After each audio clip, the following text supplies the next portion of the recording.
Alors, bonjour tout le monde, bonjour à nouveau. Aujourd'hui on va expliquer les hipótesis, ¿d'accord? Faire una hipótesis. Vamos a ver varios tipos. En el libro solo aparece la del presente, pero nosotros vamos a ver todas las que existen en francés, ¿de acuerdo? Bueno, empezamos con el tipo 1, tipo 1. Si más presente, más presente. Yo digo en francés, si j'étudie, je passe l'examen. Si estudio, apruebo el examen, ¿de acuerdo? Dentro de las de tipo 1 también podemos encontrar otra variación como sería si, plus présent, plus futur o plus futur proche, ¿vale? Si más presente, más futuro, futuro próximo. Ejemplo, yo digo en francés, si j'étudie, je passerai l'examen. O si j'étudie, je vais passer l'examen. Traducción, si estudio, aprobaré el examen. Si estudio, voy a aprobar el examen, ¿de acuerdo? Dentro de las combinaciones de tipo 1 también encontramos si, plus présent, plus impératif. Si, más presente, más imperativo. Ejemplo, yo digo, si tu étudies, fais-le. Si estudias, hazlo, ¿de acuerdo? Presente más imperativo. Bien, vámonos al tipo 2. Esta no aparece en nuestro manual, pero en cuarto de la ESO ya debemos sí o sí conocer los diferentes tipos de hipótesis. Bueno, esta hipótesis se crea con si más el verbo en imperfecto más el verbo en condicional, ¿vale? El condicional es algo que recuperaremos y recordaremos. El condicional, ya verán, se crea con el radical del futuro más las desinencias de imperfecto, ¿vale? Vamos a ver el ejemplo. Si j'étudiais, je passerai l'examen. Si estudiara, aprobaría el examen, ¿de acuerdo?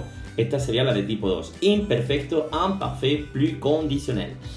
Y por último, esta más compleja, ¿vale? Con tiempos compuestos, tiempos más complejos, es la de tipo 3. En este caso, pues ya no se puede hacer nada, ¿de acuerdo? En el caso de la primera y en la segunda, pues todavía puedo hacer algo. En el caso de la tercera, ya no podemos hacer nada ante lo sucedido. ¿Cómo se construye esta hipótesis? Pues se construye con si, con plus que parfait, con perfecto, me falta una T, el pluscuamperfect, más condicional compuesto. Bueno, el pluscuamperfecto, un tiempo compuesto, es igual, aquí lo tenemos, es igual que passé composé, simplemente me va a cambiar el auxiliar. El auxiliar del verbo avoir, en vez de estar en presente, pues lo tengo en imperfecto. Si j'avais étudié, si yo hubiera estudiado. Y en el caso del condicional compuesto, pues, como digo, condicional, radical del futuro más descendencia de imperfecto, más participio, ¿vale? Son tiempos compuestos. Si hubiera estudiado, habría aprobado el examen, ¿de acuerdo? Bueno, sobre todo las de tipo 2 y tipo 3 las trabajaremos en clases con más ejercicios, ¿vale? Y las de tipo 1, que vienen en el libro, son assez simples.